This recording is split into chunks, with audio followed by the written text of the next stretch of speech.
हाँ भैया, आज बड़े ही खुशी के दिन बा।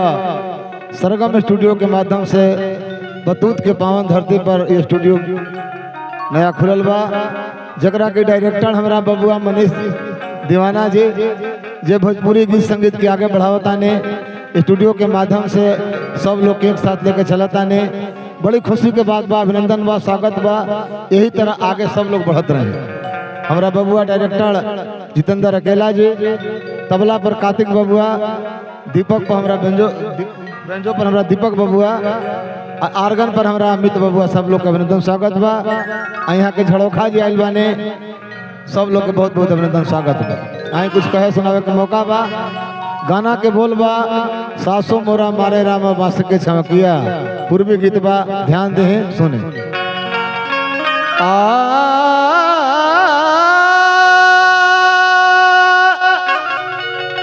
सासु मोरा मारे रामा बास के छमकिया,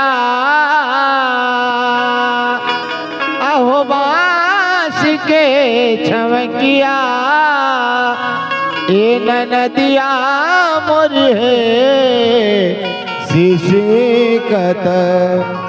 शिशकत यानी धीरे धीरे चलल बा। ई भाव पूर्व गीत बा, पूर्वी गीत बा, अश्लीलता से दूर रखे के बा। किसी शिकत पनिया के जा, ए नदिया मोरिए शिशकत पनिया के जा।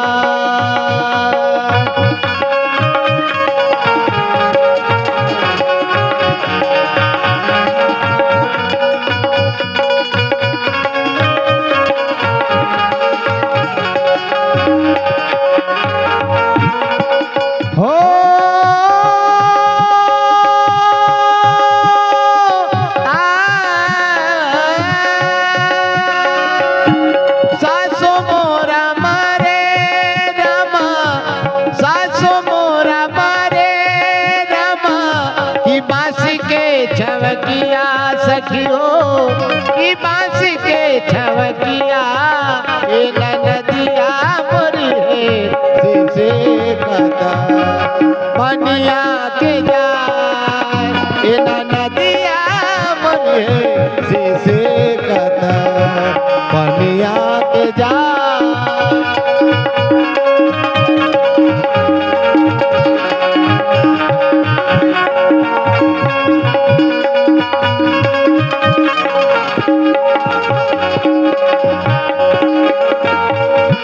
बबुआ मनीष जी कहे के बा, ए गंगा रे जमुनवा, गंगा रे जमुनवा, गंगा रे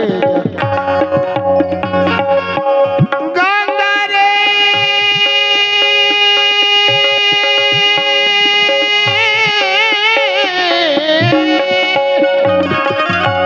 गंगा रे जमुनवा के, गंगा रे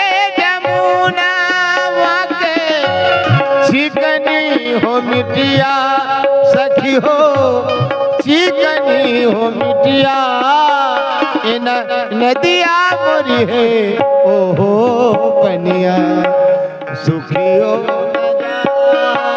इन नदिया मोरी है शीशे कता पनिया के जा।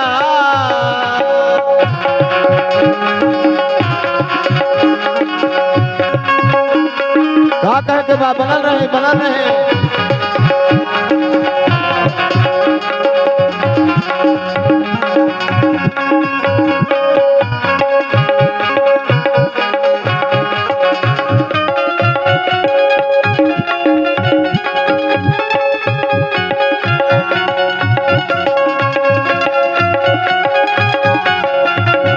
बहुत सुंदर है, बहुत सुंदर। जय हो।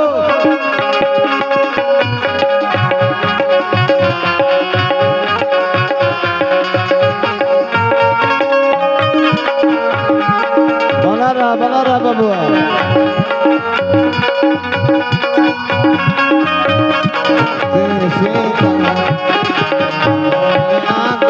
अब का कहे के बा, शांति से सुने। छोटे मोटे जामुन, छोटे मोटे जामुन, छोटे मोटे, अरे छोटे मोटे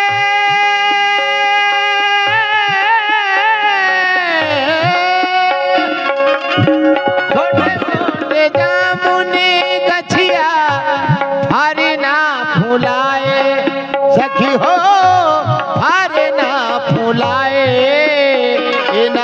नदिया मोरी है ओहो गछिया सुखियो न जाए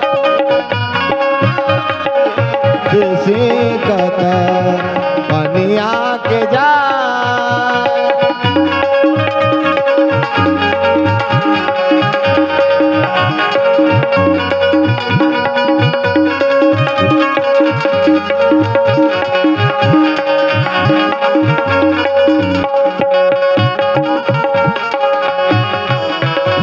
बहुत सुंदर, बहुत सुंदर।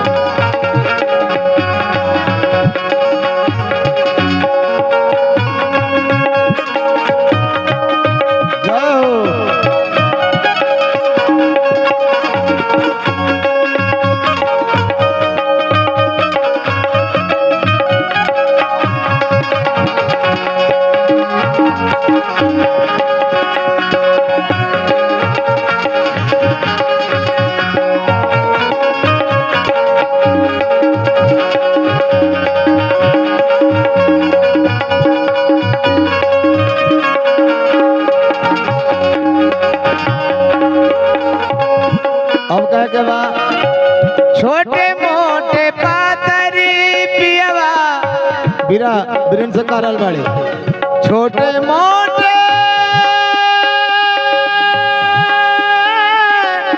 छोटे मोटे छोटे छोटे मोटे छोटे छोटे मोटे बबुआ इरी छोटे मोटे पातरी पियवा की हंसे नाही बोले अहो राम हंसी नाही बोले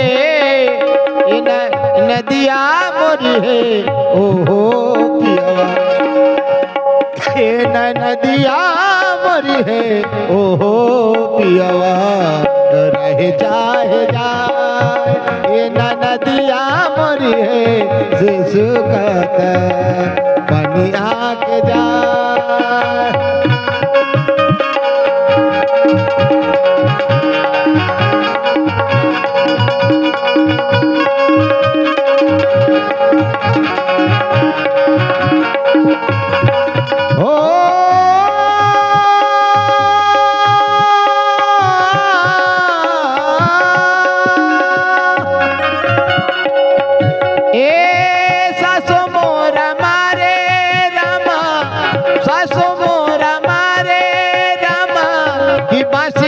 छवकिया सखियो कि बस के छवकिया ए नदिया मोरी है ओहो बनिया रह जाए जाए ए नदिया मोरी है सुसी कहता बनिया के जाए ए नदिया मोरी है सुसी कहता बनिया के जाए ए नदिया मोरी है सुसी कहता बनिया के जाए इन नदिया मरी है के जाए।